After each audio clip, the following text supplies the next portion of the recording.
როგორც დავაანონსეთ, ჩვენი გადაცემის სტუმარი გახლავთ თინათინ ადეიშვილი, ფილოლოგი, ინგლისური ენის პედაგოგი. მოგესალმებით, ქალბატონო თინათი. მოგესალმებით, მე ყოველთვის მოხარული ვარ ნებისმიერი სიახლე მოგაწოდოთ რაც ხდება ჩემს ირგვლივ და ხდება ჩემს მშობლიურ ქალაქში და ვარ ყოველთვის მოვლენების ეპიცენტრში, მინდა გითხრათ.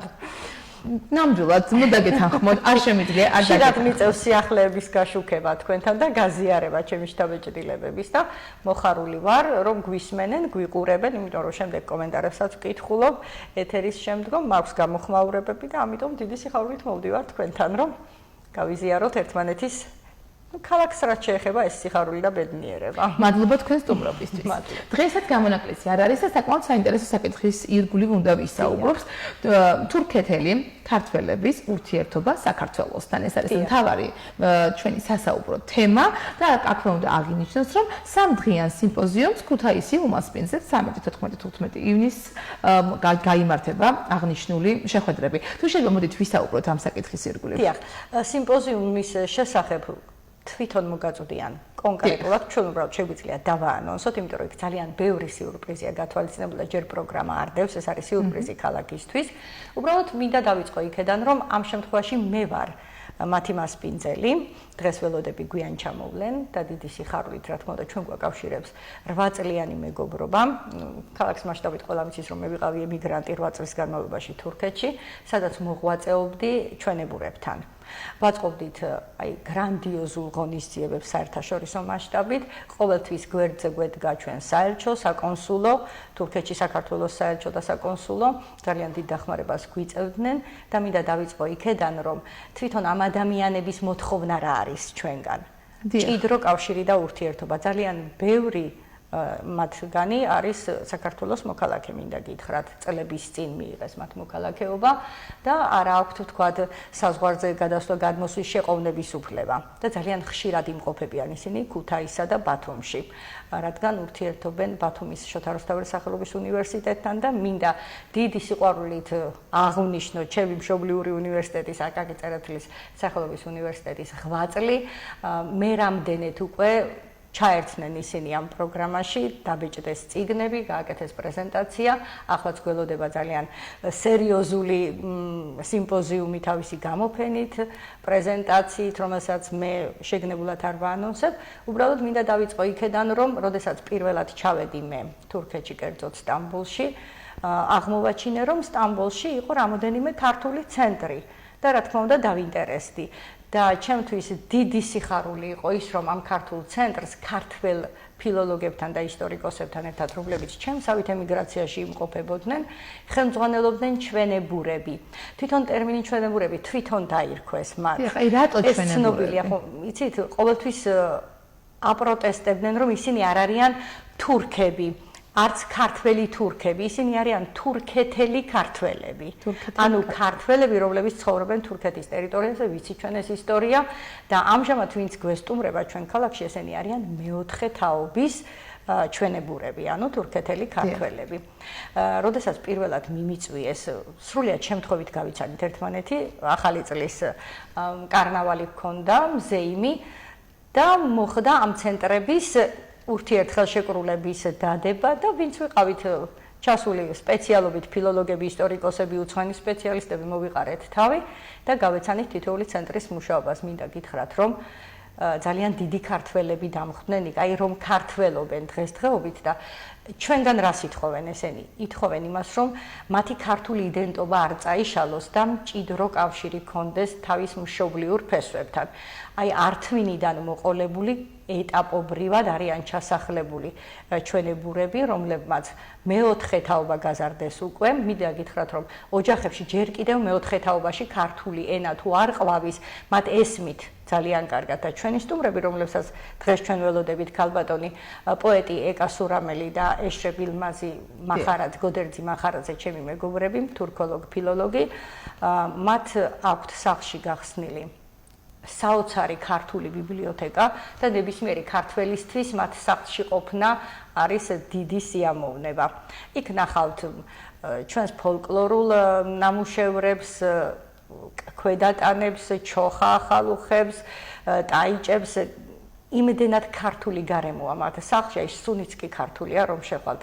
მინდა გითხრათ, რომ ეს არის სტამბოლის ძალიან ცენტრალური უბანი, სადაც ჩვენებურები ცხოვრობენ, ვისაც მე ვიცნობ პირადად, თორემ ისინი ყველგან არიან. ტრაპიზონამდე ძალიან ბევრი ოჯახი ცხოვრობს, მაგრამ განსხვავება ის არის, რომ იქ ჯერ კიდევ ქართული ენა არ არის შესული, როგორც მათი მშობლიური ენა. ბევრმა შეიძლება არც იცოდეს ამის არსებობის შესახებ, მაგრამ ეს ის ფენაა, რომლებმაც განათლება მიიღეს, საკმაოდ კარგ პოზიციებზე არიან, საკრებულოს წევრები არიან ადგილობრივი, უნივერსიტეტის წამყვანი ლექტორ-პედაგოგები და ჩვენთვის ძალიან საამაყოა ეს, რომ ადაფაზარი, საქარია, ტრაპიზონი, სტამბოლი არის ცენტრი, სადაც თქვენ ნახავთ ქართულ სკოლებს, პატარა სკოლებს, სადაც ნებისმიერს ჩვენებურს სურს თავისი მშობლიური ანბანის შესწავლა. მე პირადად, როდესაც პირველად წავედი სტამბოლში, ვიყავი ქართული ენის გაცვლითი პროგრამით.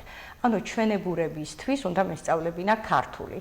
რადგან თურქეთის პრეზიდენტმა ბატონმა ერდოანმა დაუშვა ეს პროგრამა. თუ რომელიმე სკოლაში შეიკრიბებოდა 10 ჩვენებური და დაიწერებოდა განცხადება, რომ მათ სურდათ მშობლიური ენის შესწავლა, ჩვენ გავიარეთ ეს კონკურსი და გაგვანაწილეს, მაგრამ სამწუხაროდ არ აღმოჩნდა ეს რაოდენობა და პროექტი დაიხურა, მაგრამ რა თქმა უნდა, მე ჩემი მოღვაწეობა გავაგრძელე და ყველასთვის მინდა იყოს ცნობილი, რომ ქალბატონი ნათია ჯიმშელეიშვილი, ჩემი მეგობარი, აბსოლუტურად უსასყიდლოდ თავისი ინიციატივით ჩადიოდა სხვადასხვა პროვინციაში და ქართველებს ეხმარებოდა ჩვენებურ ქართველებს ქართული ენის დაუფლებაში და ერთობლივადაც განვახორციელეთ ძალიან ბევრი პროგრამა.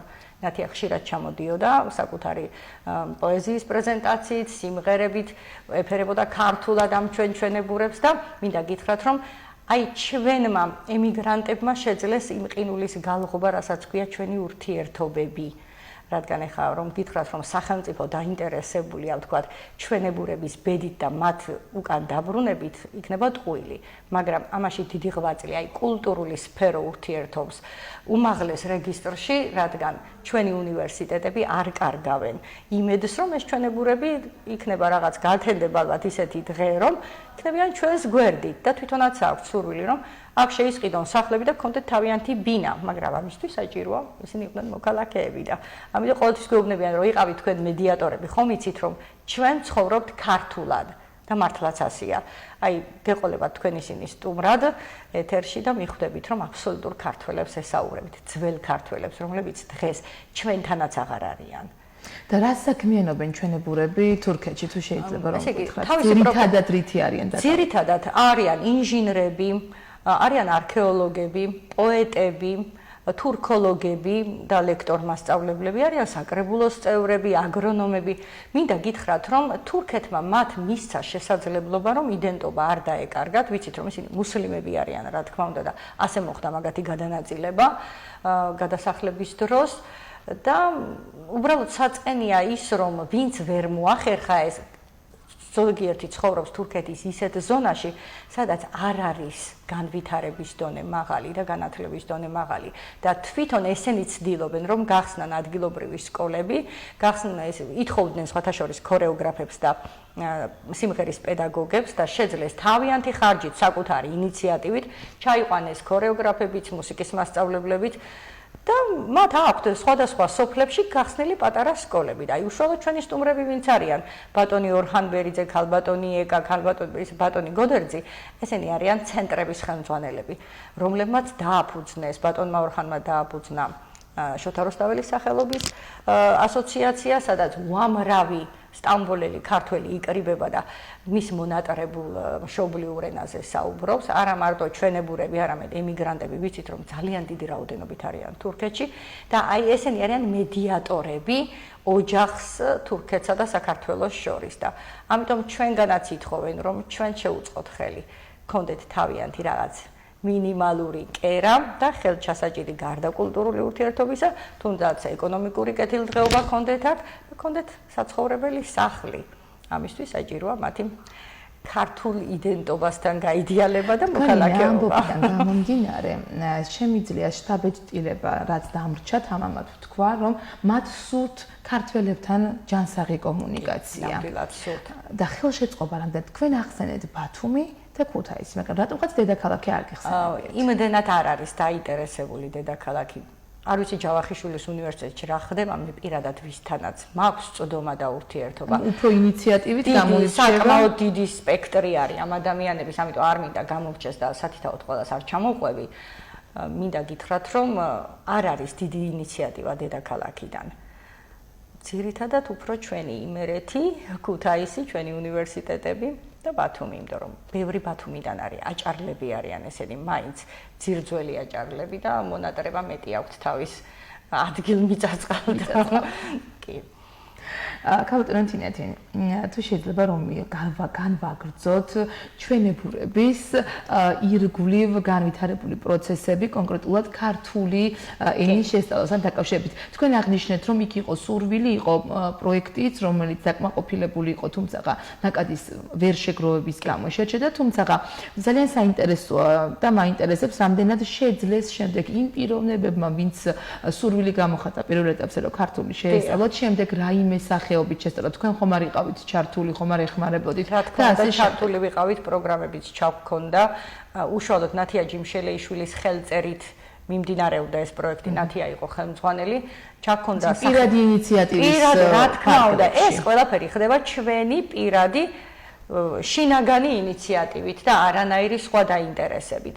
იმიტომ რომ ჩვენ მათთან შეხვედრის შემდეგ მივხვდით, რამდენად სურთ მათ ჩვენთან ურთიერთობა.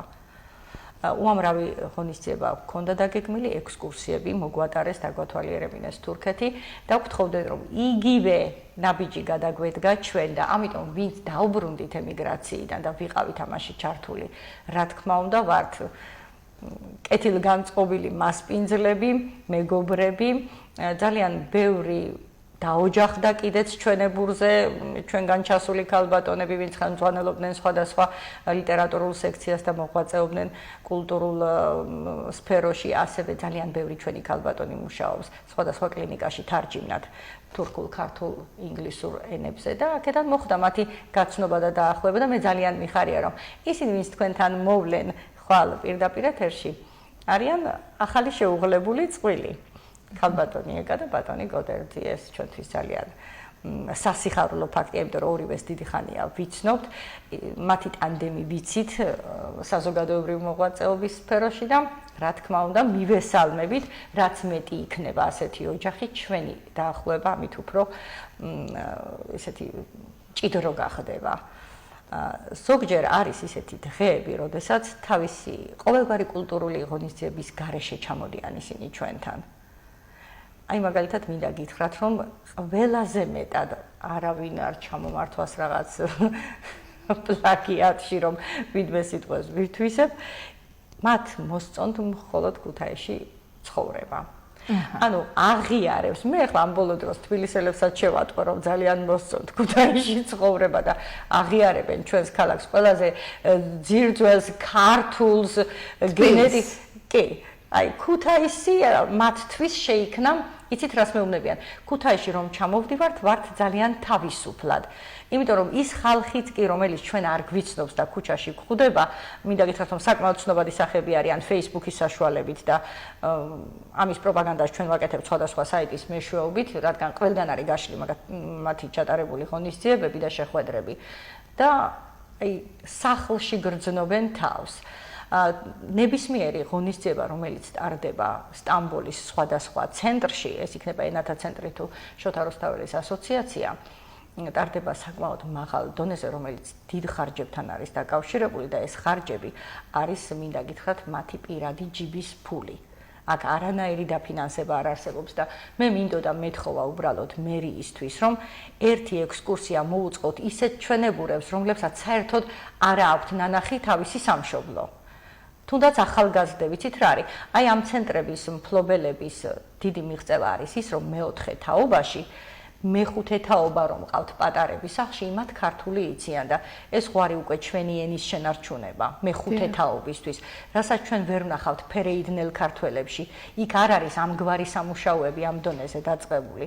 აი თურქეთში უფრო სხვანაირად ხდება ეს. ვინც განათლება მიიღო ჩვენებურმა, მე ვიცნობ რამდენიმე ადამიანს უნივერსიტეტში, მაშინ ინტერნეტი არ იყო, გაზეთის ამონაჭრელი ფურცლებით რომ სწავლობდა ქართულს. და დღეს ისინი პროფესორ-მასწავლებლები არიან ქართული ენის შესაძლებლობა რა თქმა უნდა რომ ვესაუბრე ისინი არიან ჭეშმარიტი ქართველები და ის რომ მუსლიმები არიან ჩვენებური ქართველები და ჩვენ ქრისტიანები ეს არაფერში არავის ხელს არ უშლის ამ საუკუნეში ახლა ტოლერანტობის მხრივ განვიხილავთ ამას განათლების მხრივ თუ ნებისმიერი შემწყნარებლობის ფორმის ჩვენ არაფერში ხელი არ გვეშლება მასთან ურთიერთობით იმიტომ რომ ცხოვრობენ საქართველოში მუსლიმები აზერბაიჯანელები თუნდაც ჩვენებურები რომლებთაც ჩვენ გვაქვს ძალიან მჭიდრო ოჯახური კავშირი და ამიტომ ერთადერთი რასაც ისინი ითხოვენ ჩვენგან მეტი რომ იყოს ჩართულობა მათთან.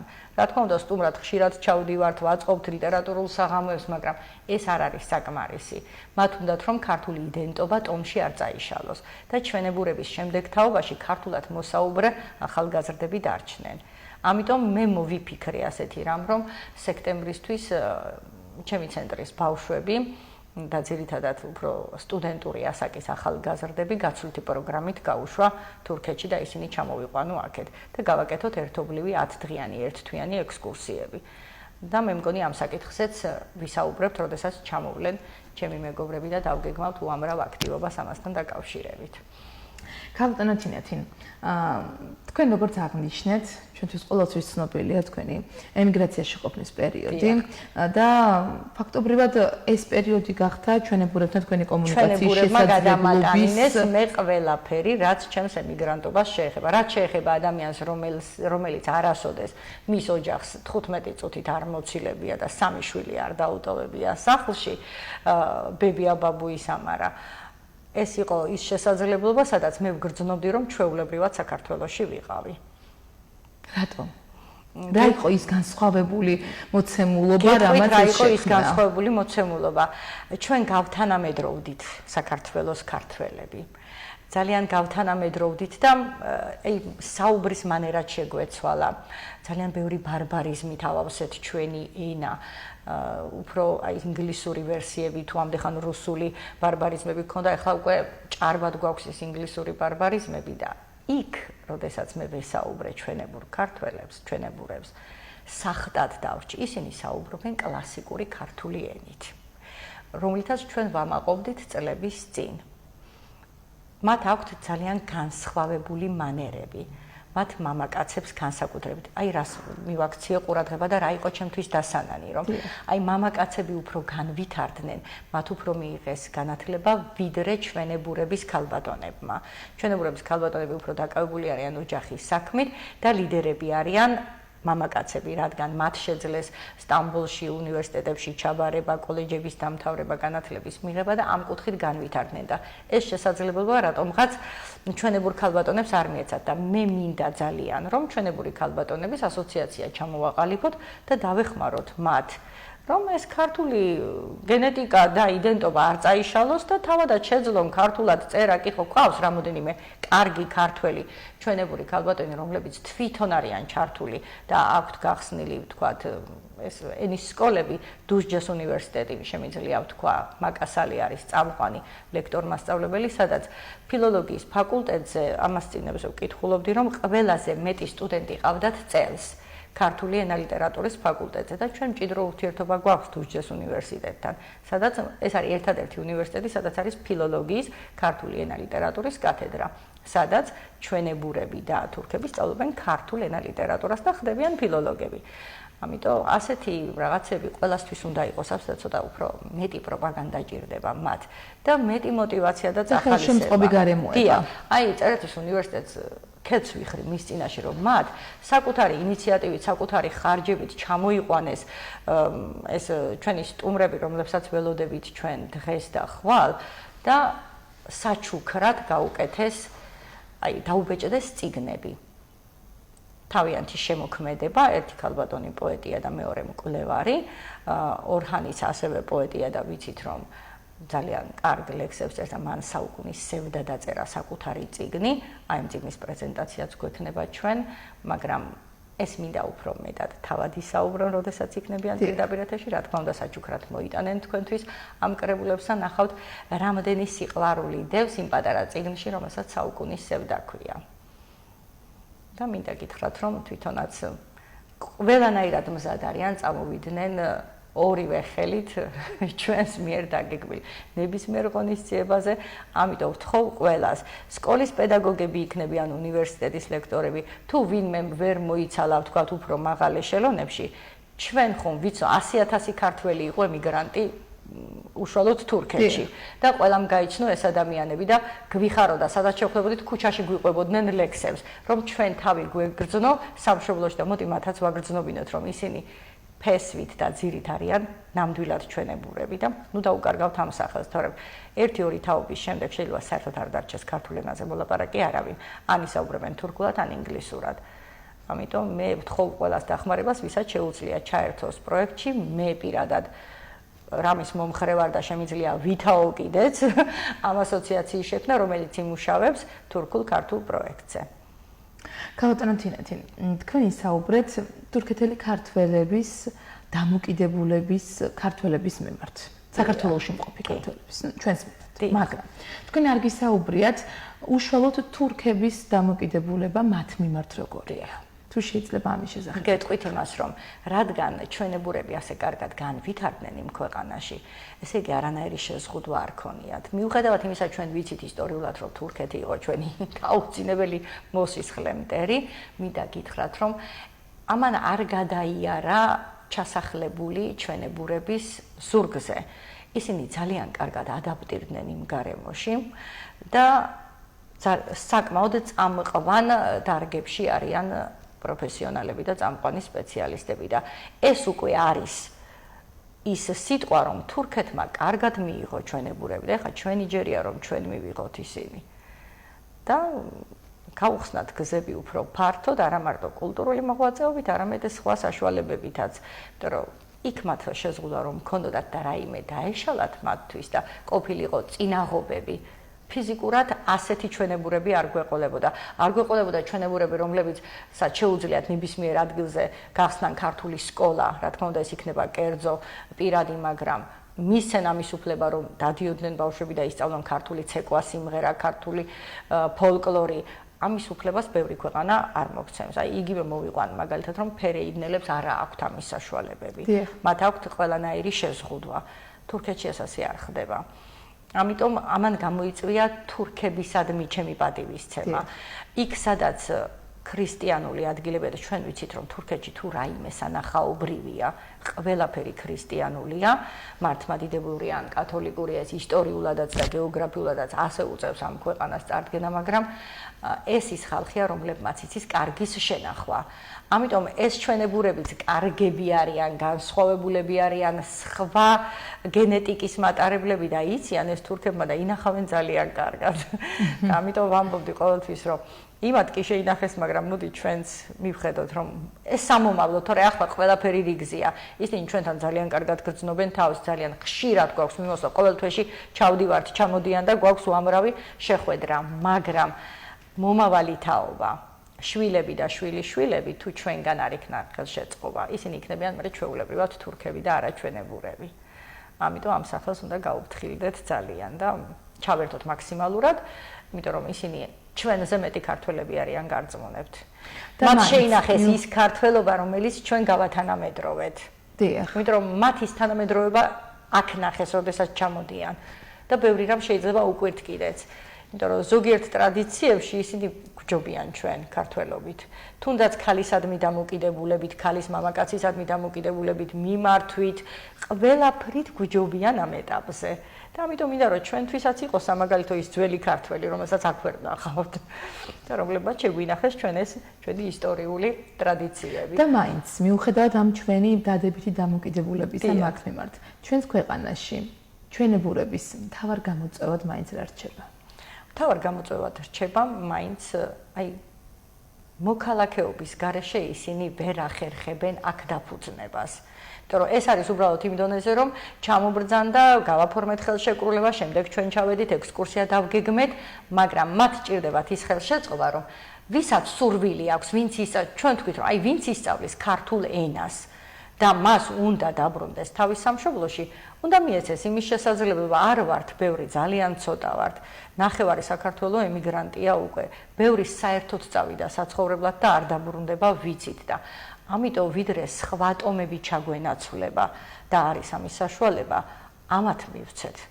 ჩვენებურები დაბრუნდნენ, ვისაც უნდა გული დაბრუნდეს და აი ღამე არძინა, აი პირველად რომ ჩავედი, არის ნიკე ასეთი ქალაქი, სადაც ჩატარდა პირველი ქრისტიანული საეკლესიო მართლმადიდებლური კრება. ამ ქალაქს ახლა თურქეთში ქვია იზნიკი. როდესაც ჩავედი, ქალბატონები მაჩერებდნენ გზაზე და ხელზე მეხებოდნენ, რომ შენ ნამდვილად ქართველი ხარ, რეალური ქართველი ხარ. და ასეთი ხალხისთვის თუ კი მათ ამდენად ანთებული აქვთ გული სამშობლოს სიყვარულით, რომელიც ნანახი არა აქვს ბევრს, ხომ შეიძლება რომ ეს სიყვარული ჩვენ მივიღოთ. ვინც გაიქცა, იმათაც მოვეფეროთ, მაგრამ ვისაც უნდა ჩვენთან ყოფნა მივიღოთ. მაგრამ პირობა იყო ისეთი, რომ აი ქართულ ენას კარგად რომ ისწავლი, მერე დაგეხმარებით. ძალიან დიდი მადლობა ქალბატონი თინათინ სტუმრობისთვის. ვფიქრობ, ნამდვილად საინტერესო საკითხის ირგვლივ ვისაუბრეთ, იმიტომ რომ ჩვენი ენის შენარჩუნება სულ სხვა მიწა-წყალზე ნამდვილად მნიშვნელოვანია. ეს ჩემთვის ძალიან ბედნიერი დღე არის, იმიტომ რომ მთელი სულით და გულით ველოდები 2 წელია არ მინახავს ბატონი გოდერძი და ქალბატონი ეკა და ვარ ვიცი, ალბათ შემდეგ გაგიზიარებთ ამ სიხარულსაც თქვენ. და გეგმავთ უამრავ აქტივობას, რომელიც განხორციელდება ჩვენი ქალაქის და წყალტუბოს მასშტაბით, რაც არა აქვს ნანახი, რა თქმა უნდა. მე ავიღე ჩემს თავზე გიდობა და ამ შემთხვევაში შემდეგ ექსკურსიის მერე გესტუმრებით ალბათ და გაგიზიარებთ შტაბით. სასიამოვნო შეხვედრას გისურვებთ. მე კი ჩვენს ტელემაყურებელს შევახსენებ, რომ ჩვენი გადაცემის სტუმარი გახდათ თინათინ ადეიშვილი, ფილოლოგი, ინგლისური ენის პედაგოგი.